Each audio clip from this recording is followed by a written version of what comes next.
Hi guys, yan magluluto tayo mag-iimbento tayo ng banana cake. Ito po ay 2 pirasong lakatan. Yan, hinog na siya, so maganda na siyang gawing banana cake. Banana cake, so mayroon tayo nitong 2 saging na banana cake.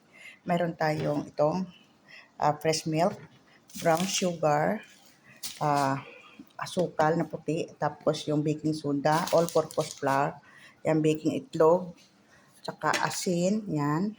Tsaka po, mantika, ayan po. Lahat po yan pagkasama-samahin ko lang. Yan, estimatean lang po kasi ito po ay babaunin namin bukas. Wala kasi kaming allowance, wala kaming pera bukas, lapas kami. So, kailangan namin magluto. Gagawin ko to, mamaya papakita ko sa inyo pagkatapos ng finished product niya. Kasi ito po ay amin lang naman ang aking kasama. Babaunin lang po namin, napunta kaming simbahan. Then, pag after ng simbahan, siyempre, konting kasiyahan sa labas. That's it, guys. Bye-bye. Thank you.